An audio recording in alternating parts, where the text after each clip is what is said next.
Got to Bocce and Brad. That's the next one. Yeah, and this right here is one of the irrelevant three, which is crazy.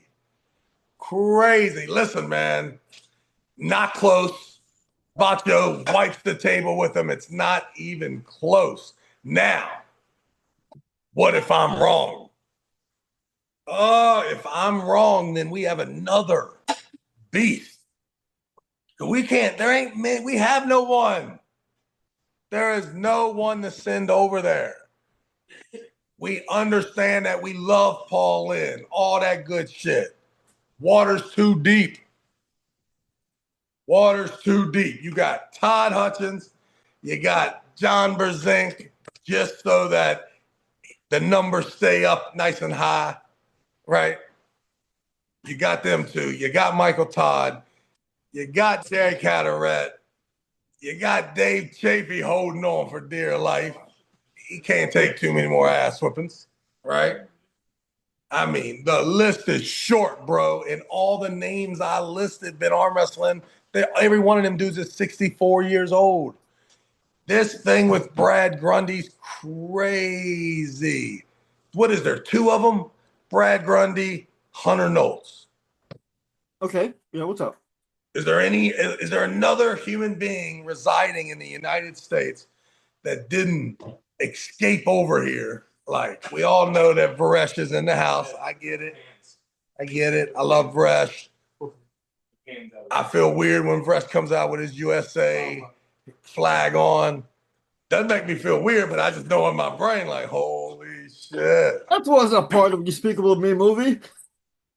You know, that's okay. I mean, listen, if everybody's okay with it, I'm okay with it. But let's talk about a motherfucking USA born human being. Who are they? There's two of them, Hunter and Brad. Hunter and Brad. That's it.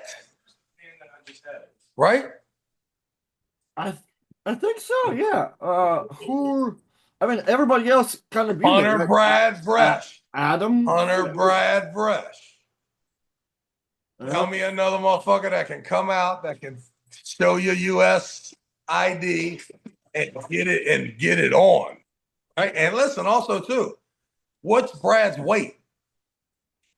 I feel like, and I know I just listen, I don't want to be a hater. It's naturally just in my blood immediately to hate, right? That feeling that comes right on me, like I know the bad news. So when I check and think about Brad Grundy, he seems like he's always bigger than the guy he's arm wrestling. Could be completely wrong about this.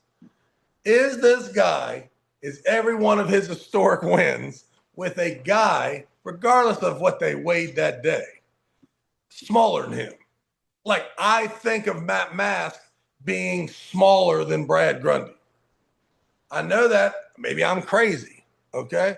Maybe I'm crazy. I feel like Paul Lynn is smaller than Brad Grundy. Kenny Smith, smaller than Brad Grundy, right?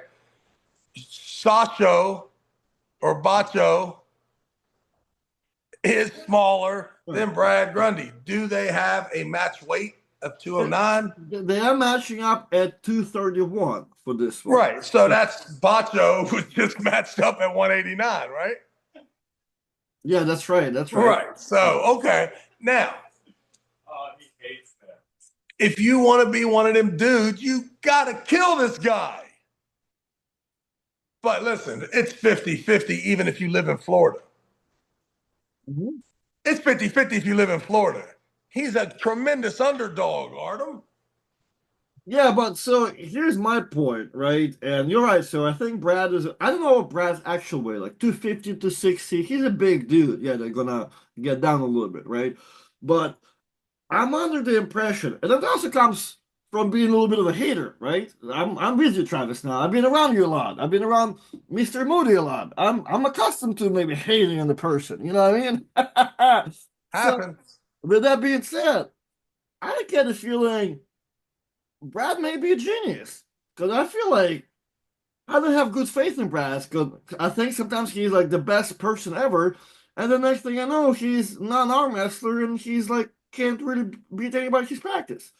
But now, seeing the jumps and how incredible he is now, I feel like maybe that's a perfect schedule. You relax, you don't think about arm wrestling for the rest of the year until you get a phone call, and then you go insane. And be fresh. I don't know whatever the fuck, but Brad is really, really, really strong right now.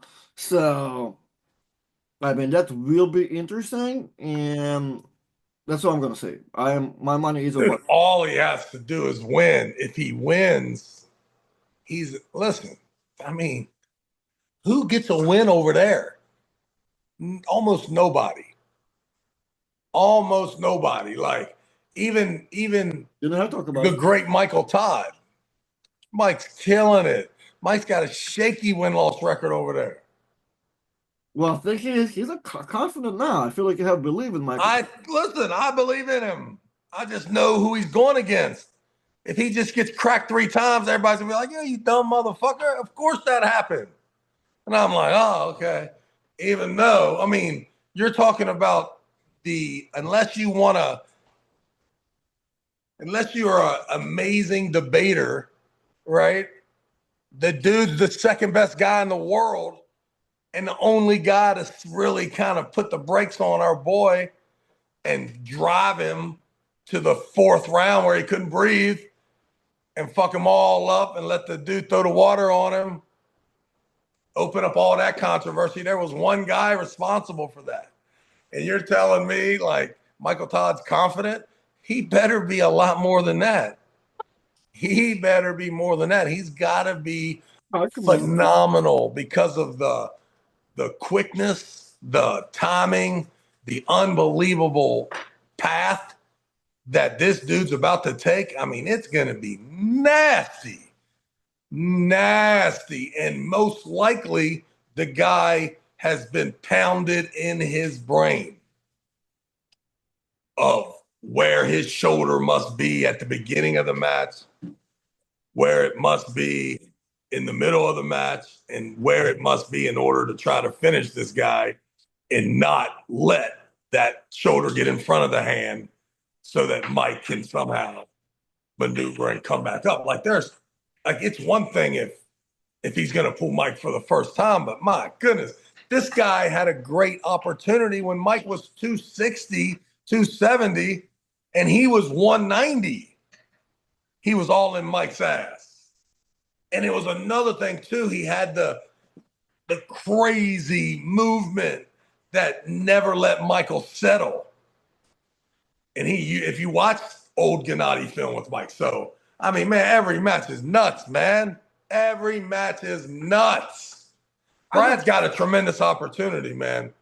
He catapults himself all the way, right underneath, right equal with Dave Chafee, because Dave's now without massive improvements, only going to get matches that are off the grid just a little bit. So Brad gets to now jump right into that 231 class with a legitimate top 5 contender, because that's how, like, it doesn't matter how strong the AFC is, right? In football, they can have 15 of the best 16 quarterbacks in the league.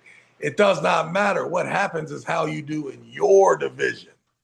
You know what I mean? And because this dude's on the West team, right? With us, his privileges of getting to the show are very high. Brad Grundy got an opportunity here, man. So I say Brad Grundy gets his ass handed to him for nothing. No fucking chance. And think about it. If the dude had any respect for him, he wouldn't go 2 classes up to bang him. Come on, bro. To correct ourselves, Adam and Badger pulled at 209, I guess, or whatever that thing is. 95, That's what 95 kilos, yeah. So that's even, man, that means Brad, we got to figure out, is he a fucking psycho genius like Todd Hutchings with the weight loss? Possibly. Because he's got some education, right? And they have some doctor qualities or admirations. Admirations. Very, very not motivated about it, seems like, but very, very smart. Oh, oh, man, Supposedly, stop telling people you're gonna be a doctor, motherfucker. Okay, Artem said no chance. You got a better chance of being the super heavyweight champ of the world. I guess somebody says Butcher is only 102 kilos, so like two. Well, I mean, come on, that's two. That's no, I thought about that. That's like almost 231. That's huge. That's 230 pounds, damn near, right? That's the weight cut. What the fuck? He's got to go down. He's got to lose a bunch of weight to make 209. All right. So you got Butcher. Next one. If it's 209, it's not going to be close, bro. No. I'm saying Adam. I say Adam and Butcher met at 209. This is going to be 231. Okay. So I was correcting because me and you said 189 earlier. That's all. Okay. Well, we're good then.